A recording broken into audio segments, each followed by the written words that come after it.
Portsmouth have started the last two seasons disastrously. Last time round they didn't record a win until their 8th league game. They started this one with the long trip to Middlesbrough. Borough boss Tony Mowbray tied Marvin Emnes to a new 3-year contract on Thursday and told him he expected more goals. After 24 minutes, he got one, the Dutch striker finishing in some style. An already thin Portsmouth squad saw more departures during the summer. In fact, Steve Cotterill only named 4 substitutes, but they did manage to prize David Norris from Ipswich, and he levelled for his new team just after the break. 7 minutes later, though, Middlesbrough were ahead again as Nicky Bailey threaded the ball through to Rhys Williams. The Australian had time and space to score his 4th goal for the club. Borough back in front, and a painful 310-mile trip home loomed for those who had travelled up from the south coast until the ball dropped to Luke Varney 2 minutes into injury time, and he made no mistake. It was a good, entertaining game, I felt. I don't know quite how many people were here today, but for sure it was an entertaining game, full of goals. What the Championship's all about, really. I think we played against a team today with a lot of players 6'3", 6'4", and the longer the game went on, if they felt they had a chance, it was going to come in our box. And we suffered that a few times last year, as I say, and we did again today. Despite a poor start to the season, fans of all ages at Portsmouth, and indeed of all breeds, did have something to smile about pre-match. The return of Ben Jarney from Blackburn, and they could have done with him too. With newly promoted Brighton travelling along the south coast as visitors, their record signing, Craig McHale-Smith, who scored 35 goals in total for Peterborough in League One last season, claimed his first for his new club just before the break. David Norris scored on his Portsmouth debut last weekend, but the former Ipswich midfielder couldn't get the better of Kasper Ankergren as Pompey pushed for a leveller. So the Seagulls were heading towards another win until the 5th minute of stoppage time, when, basketball style, a Brighton hand made contact with the ball in the area. The offender's name, Lewis Dunk. So with the last kick of the match, up stepped Liam Lawrence and missed. 2 wins out of 2 now for Gus Poyet's newly promoted Brighton.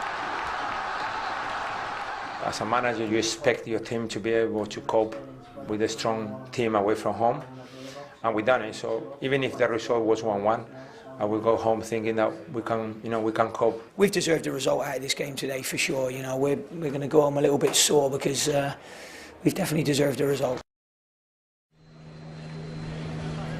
Portsmouth welcome last season's beaten playoff finalists Reading to Fratton Park on Tuesday, looking for their first league win of the season. The Royals unbeaten on the road in the league since February. Pompey looked threatening early on.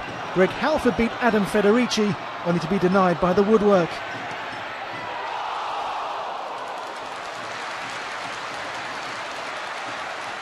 Reading, unbeaten in the league before this one, were perhaps missing their departed top scorer from last season, Shane Long. Jimmy Kebe here, not troubling Jamie Ashdown. Former Reading player Dave Kitson, one of 2 changes from the side that lost to Brighton at the weekend, shot tamely at Federici.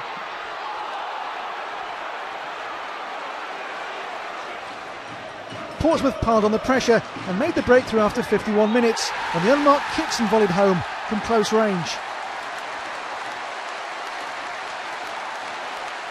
It took 8 games to record a league victory last season, so no wonder Pompey were keen to push for another. Kanu fall by the fingertips of Federici. 3 of Reading's last 4 league goals have been scored in the last 5 minutes. If it weren't for the acrobatics of Ashdown, it might have been a better trip back up to Berkshire.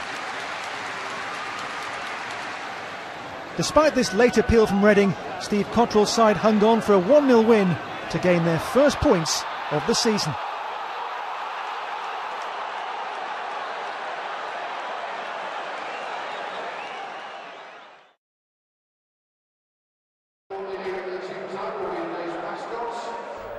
Nicky Maynard has scored all 3 of Bristol City's goals this season, including the 2 that beat Leicester during the week. He was hoping he could inspire a first home win of the season for City. The opponents, Portsmouth. None of Maynard's teammates looked much like scoring until after the break, when Neil Kilkenny did manage to bundle the ball over the line, but he did so illegally, taking Jamie Ashdown with it. Pompey's midweek win at Reading was their first in 11 games, but they almost made it 2 in a week. Luke Varney tried his luck and very nearly claimed all the points for the visitors, but it was a rare highlight in an otherwise pretty chanceless encounter.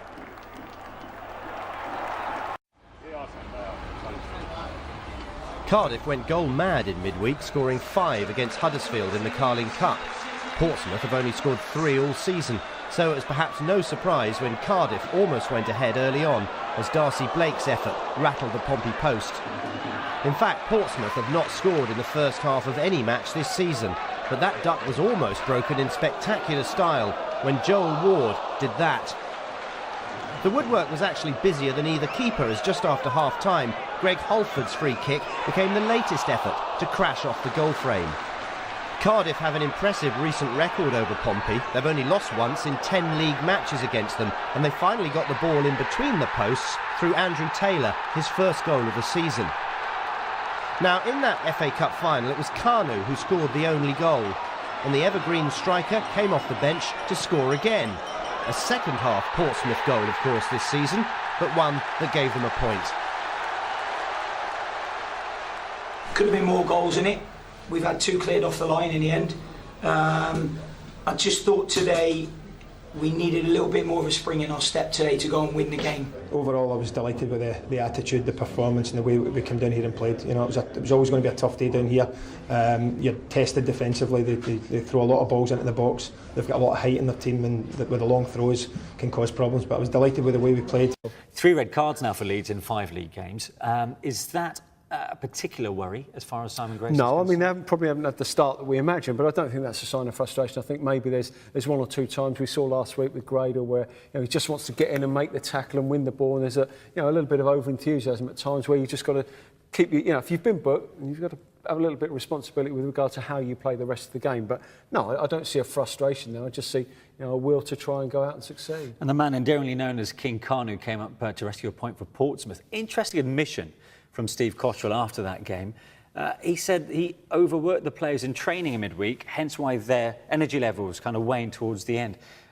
Is that an easy mistake to make, to work the players too much in midweek? Well, what he also said was that, there's been a lot of rain. That's obviously that's the area that I live. So a lot of rain in that area. The pitches, I mean, I've trained on those pitches, and they can get very, very heavy. And I think that's what he meant. He said he's obviously had them out there. You can do maybe 20, half an hour, a little bit longer, but on those pitches, it's almost double that. And that's so it's more down to the weather conditions. I think that's probably what he means when he hasn't obviously taken condition into consideration, the condition of the pitches and the adverse effect that's had on people's legs.